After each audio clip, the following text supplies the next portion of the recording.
à tous, on se retrouve aujourd'hui dans une nouvelle vidéo qui va s'appeler chômage en Floride. Pourquoi en Floride? Parce que je vous l'ai déjà mentionné dans mes vidéos précédentes, mais le chômage en fait est très différent d'un état à un autre aux États-Unis. Ce que je veux dire par très différent, c'est tout simplement qu'on n'ouvre pas les droits au même temps de chômage ni au même montant selon l'état dans lequel on vit. Je vais vous expliquer un petit peu tout ça dans cette vidéo. Pour faire un résumé très rapide et global de la situation, je travaille en tech depuis quelques années, mais en ce moment le domaine se porte mal et j'ai été licenciée.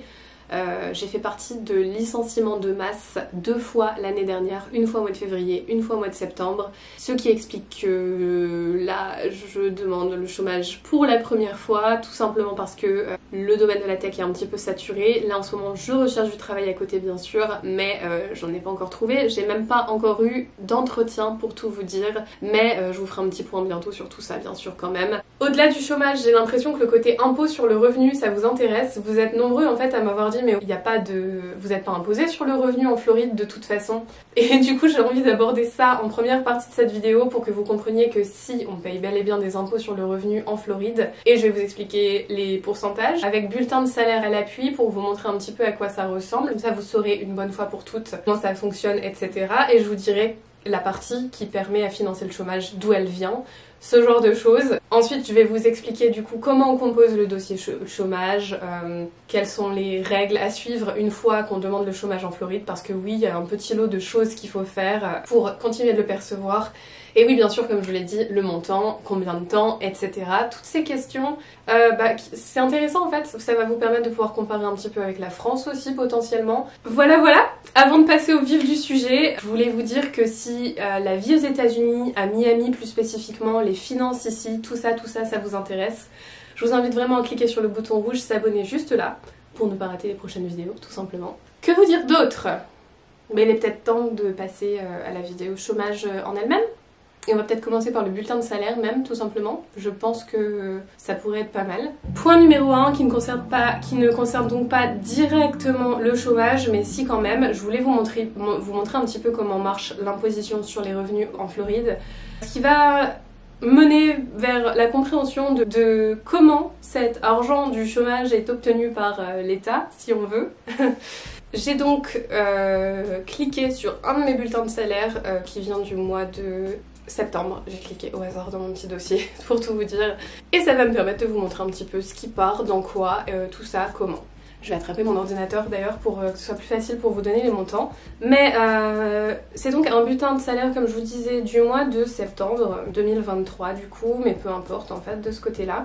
Pour rappel, nos payes ici sont toutes les 2 semaines, c'est-à-dire que certains mois il y a 3 payes, certains mois il y a 2 payes. Vous allez voir que le montant brut de ma paye sur 2 semaines c'était 1827 à peu près. Et je vais vous faire une petite focalisation sur ce qui est enlevé pour les impôts. Donc en gros on va passer du montant brut 1827 au montant net en enlevant 3 choses. Le premier, vous allez voir, c'est OASDI pour 112,45 $. OASDI, si on peut le dire comme ça, c'est en gros ce qui part pour Social Security. Social Security, c'est ce qui ouvre droit à la retraite. Retraite qui n'est pas du tout la même chose qu'en France. Je vous ai expliqué ça dans une vidéo retraite dans le passé déjà, mais en gros ici on a une toute petite partie qui sera donnée par l'État de la retraite une fois qu'on atteint l'âge nécessaire et qu'on remplit les conditions nécessaires aussi.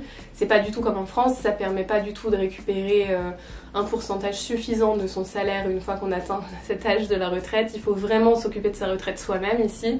C'est vraiment la seule solution viable pour être honnête. Mais comme on reçoit quand même une petite partie, bien sûr il prélève une petite partie aussi sur les revenus. Vous pouvez voir c'est pas grand chose, ça représente environ 6,2% très exactement des revenus. Et l'employeur, il faut savoir qu'il met aussi 6,2%. Social Security, c'est pas seulement la retraite, c'est aussi tout ce qui est assurance, handicap, ce genre de choses. Donc voilà, c'est bon à savoir quand même. Ensuite, vous verrez qu'il y a un deuxième type d'impôt qui est Medicare. Medicare pour 26,30 $. L'employé voit 1,45% de son salaire partir pour Medicare et l'employeur cotise exactement pour la même chose. pour chaque employé du coup. Medicare, pour vous donner une petite idée, c'est quelque chose, c'est une assurance santé si on peut dire, à laquelle on peut souscrire quand on atteint 65 ans, qui permet d'avoir une assurance santé à des tarifs un petit peu préférentiels. Ça peut malgré tout être assez cher pour quelqu'un qui a bien gagné durant sa vie, parce que ça dépend aussi des revenus, mais ça permet quand même d'avoir une assurance santé effectivement. Et pour ouvrir les droits à Medicare, il faut tout simplement avoir cotisé à Medicare voilà, comme ça, sur ses bulletins de salaire pendant au moins 10 ans. Et ensuite, la plus grosse portion des impôts, les impôts fédéraux. Alors c'est là que beaucoup d'entre vous, je pense, sont un petit peu confus, c'est qu'en Floride, on est imposé sur le salaire seulement au niveau fédéral, on n'est pas imposé au niveau de l'État, donc fédéral, les États-Unis en entier en fait, l'État ce serait la Floride, ça pas d'imposition, et pas d'imposition non plus sur la ville si on veut, qui sont normalement les local income taxes. Des États comme New York ont les 3 types d'impôts sur le revenu, pour vous donner une petite idée en comparaison, donc c'est-à-dire federal taxes, state taxes, local income taxes. Impôt fédéral, impôt de l'État et impôt de la ville. Et en Floride, on n'a que celui-ci. Donc ça représente quand même 132,09 $ sur mes bulletins de salaire. Et en gros, ça c'est l'argent qui est envoyé directement à l'IRS, donc l'International Revenue Services, le centre des impôts, ce serait l'équivalent en France, pour payer toutes les choses qui seront utiles d'un point de vue fédéral, c'est-à-dire les affaires étrangères, l'éducation, les forces de l'ordre, la défense nationale, enfin tout ça, un petit peu comme en France quoi. L'argent est redistribué pour servir à ce dont l'État considère qu'il a besoin, dans un budget qui est voté finalement chaque année. Et les impôts fédéraux, c'est la partie où le pourcentage dépend des revenus de chacun. Je vous mettrai le petit tableau ici parce qu'on n'est pas là pour s'étaler 10 ans sur ça. Mais ce que je voulais vous dire, c'est que la partie chômage, du coup, ce n'est pas moi qui cotise directement dedans. Ça revient à l'employeur. Tout ce qui concerne re-employment, assistance, tout ça. Donc le fait de devoir retrouver un emploi une fois qu'on a été viré, entre autres ce genre de choses. Ça va sur l'employeur, sachant que vous verrez bientôt dans les conditions que je vais vous présenter dans la suite de cette vidéo, que le seul moyen d'avoir le chômage, c'est d'avoir été viré sans faute. Et il faut pas que ce soit l'employé qui soit parti de son plein gré, bien sûr, non plus, parce que dans ce cas-là, il n'y a pas de chômage. Évidemment, ça c'est pareil en France de toute façon. Des licenciements pour faute, je sais pas si vous avez du chômage dans ce cas-là en France, aucune idée, en tout cas ici, il n'y en a pas. Et justement, je vais passer dans une partie 2 à vous parler des conditions pour le chômage, parce que c'est quand même un petit peu beaucoup important de savoir les conditions qu'il faut remplir pour pouvoir avoir le chômage. Et la première, je viens de vous le dire dans la partie précédente, mais c'est qu'il faut se retrouver sans emploi en n'ayant commis aucune faute, c'est-à-dire que l'employeur ne doit surtout pas vous faire un licenciement pour faute, sinon le chômage c'est foutu. Ensuite, quand tu fais ta demande de chômage, il est demandé de remplir les informations sur les employeurs que tu as eus dans les 18 derniers mois.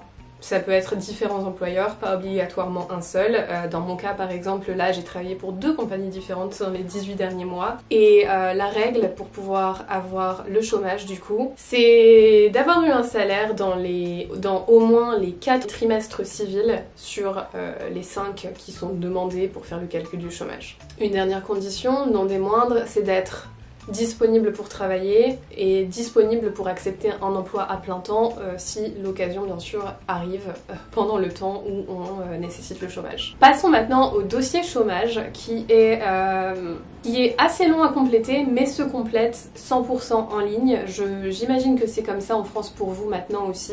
Et en gros il y a toute une petite liste de documents et de choses d'informations dont ils ont besoin, qu'il faut pouvoir rassembler et être prêt à donner au moment où on ouvre le dossier en ligne. Et croyez-moi, ça prend du temps, il y a pas mal de pages, pas mal de choses à compléter et je me suis fait avoir, j'ai commencé à le remplir, j'ai mis un petit peu trop de temps, ça a bugué, le site est pas du tout optimal. Je vous montrerai aussi une page où vous verrez que c'est même coupé un petit peu sur la droite, il s'adapte pas à l'écran. Il n'est pas responsive en gros, leur site. Une catastrophe et j'ai dû tout recommencer du début à la fin. Donc ouais, ça prend du temps, c'est pas optimal, clairement. Mais voilà, pour vous donner une petite idée. Donc la liste des documents, et je vais vous la mettre en même temps, mais en gros, Il faut être prêt à donner son Social Security Number, qui est le numéro qui nous suit ici pour absolument tout, pour le travail, pour les crédits. C'est un numéro qui est lié à chaque individu en fait, qui est secret, faut le donner à personne finalement, à part aux institutions de crédit et aux institutions officielles administratives telles que le chômage. Il faut aussi le nom, l'adresse, les numéros de téléphone et toutes les informations en fait de tes employeurs passés, mais seulement pour les 18 derniers mois. Ça va vraiment te demander toutes leurs informations, notamment aussi leur numéro FEIN, je crois, quelque chose comme ça, qui est leur numéro de taxe, d'impôt, d'entreprise. Il faut aussi les dates exactes auxquelles tu as commencé de travailler, terminé de travailler et les montants de salaire perçus pour chacun de ces employeurs aussi, s'il y en a eu plusieurs pendant les 18 derniers mois. Ils demandent aussi ce que tu as gagné en montant brut sur la semaine où tu demandes le chômage pour la première fois. Dans mon cas, par exemple, vous savez que je gagne un tout petit peu avec YouTube. J'ai dû déclarer les quelques dizaines de dollars que je me suis fait la semaine en question. Et j'ai dû déclarer que j'étais aussi self-employed, donc que je travaille pour moi-même à côté, tout en mettant le revenu. Ce sera déduit de mon chômage, bien évidemment, du coup. Il faut une pièce d'identité, telle qu'un permis de conduire, un passeport ou autre chose. Si on n'est pas citoyen américain, on doit aussi fournir notre Alien Registration Number, qu'on appelle ça.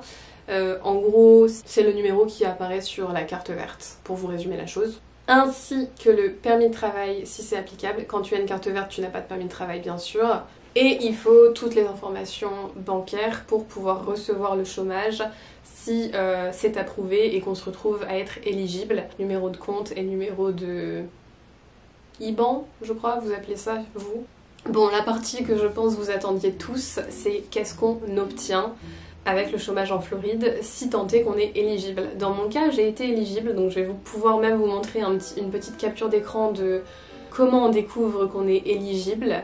Et ça va vous donner une petite idée de comment ça se passe du coup de ce côté-là. En Floride, contrairement à d'autres états où le chômage dure bien plus longtemps, le maximum de temps de chômage qu'on peut avoir, c'est 12 semaines.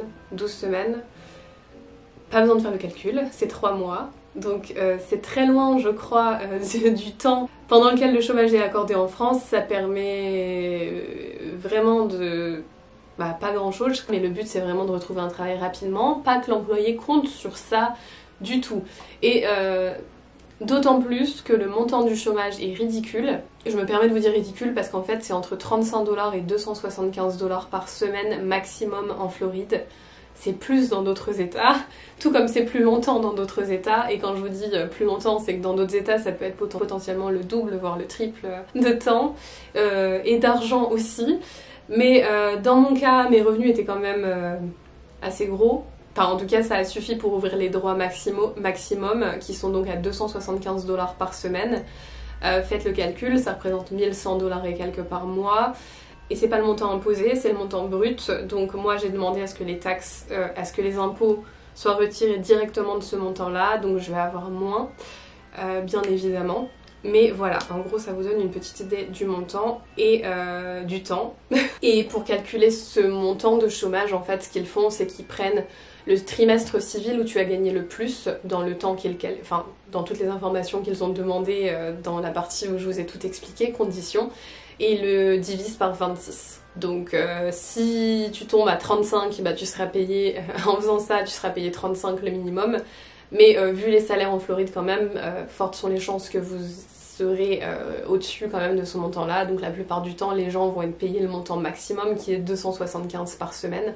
Mais voilà, peu importe les revenus, ça pourra jamais aller au-dessus de ce montant qui est la limite maximale fixée par le chômage de Floride. Et dernière petite information sur tout ça, c'est que c'est 3 à 4 semaines après avoir rempli toutes ces informations du chômage et que ce soit approuvé que le premier paiement va être reçu. C'est pas fini pour tout ce qui est des conditions et des petits trucs un peu chiants à faire pour le chômage. Je veux vraiment vous expliquer le reste et ça va faire l'objet d'une dernière partie dans cette vidéo. Et ce n'est autre que la partie sur les règles à suivre. Et dans les règles à suivre, en fait, la première chose que je veux vous dire, la toute première chose, c'est que pour être même ne serait-ce qu'éligible, on va même pas t'indiquer que tu es éligible jusqu'à temps que tu remplisses, que tu crées un compte, ainsi que toutes les informations nécessaires sur un site qui s'appelle Reemploy Florida, quelque chose comme ça. Donc un site pour être qui montre que tu recherches du travail en fait, plus ou moins, où les employeurs qui cherchent des employés sont supposés pouvoir potentiellement te contacter. Il semble que dans les faits ça serve pas à grand chose, je me vois pas trop vous dire ça comme ça, mais c'est pas là du tout que je vais chercher du travail. Le site, encore une fois, est très mal fait, un petit casse-tête, pas pratique du tout. Et il t'oblige donc à créer un compte là-dessus qui demande encore une fois une multitude d'informations. Il faut aussi mettre en ligne son CV et réécrire bien sûr tout à la main, chaque employeur, chaque date, chaque description de poste, en mettant tous les petits bullet points, là, tous les petits tirés avec tout ce que tu as fait dans chaque poste, tes compétences en langue, compétences générales, si tu as eu certification, des choses comme ça, tes études, ainsi que toutes les informations sur les études, c'est-à-dire l'endroit où tu as fait tes études, en quelle année tu as eu ton diplôme, etc., etc., etc. Tout ça, joyeusement. Deuxième règle, et non des moindres, c'est que toutes les 2 semaines, il faut refaire la demande du chômage. C'est-à-dire qu'ils estiment automatiquement que tu n'as plus besoin du chômage après les premières 2 semaines et ainsi de suite. Il faut refaire la demande constamment, toujours sur le même compte. Je vous avoue que je ne l'ai pas encore refaite la demande là, mais j'imagine que ce sera moins long dans le sens où toutes les informations sont déjà enregistrées de précédemment. Donc j'aurais tendance à dire que je ne dois pas tout retaper, mais bon, qui sait. Une 3e règle, c'est d'être disponible pour travailler, et surtout de pouvoir justifier qu'on recherche du travail. Une façon très simple qu'ils ont de pouvoir vérifier ça, c'est tout simplement qu'ils requièrent que tu prennes des notes. Et quand je dis des notes, c'est que chaque semaine où tu perçois le chômage, tu dois contacter ou postuler à au moins 5 jobs et tu dois bien sûr écrire tout ça, prendre note, comme ça au cas où on te demande, si j'ai tout compris. Je suis pas sûre que ce soit demandé à chaque fois automatiquement, j'en suis pas sûre, mais il faut être prêt à fournir les informations. Donc vraiment, ouais, moi je me suis fait chaque semaine des petits points et je vais mettre à chaque fois minimum 5 informations sur des emplois auxquels je postule. Et vous savez qu'en ce moment je postule, je vous l'ai dit dans ma vidéo précédente, étant donné la mauvaise surprise qu'on a avec notre crédit immobilier. Si vous n'avez pas encore vu, je vous invite à la voir, je vais la lier juste là. Je me dois de rechercher du travail de manière assez urgente, ce sera nécessaire pour nos finances et nécessaire aussi plus globalement pour les objectifs financiers que vous avez qu'on se fixe et qu'on aimerait suivre et pour nos objectifs de retraite anticipée, etc. Mais c'est vrai que pour l'instant, dans l'urgence de la situation, c'est plutôt parce que le crédit immobilier nous a fait de grosses mauvaises surprises et du coup le but c'est de retrouver un travail au plus vite. Voilà.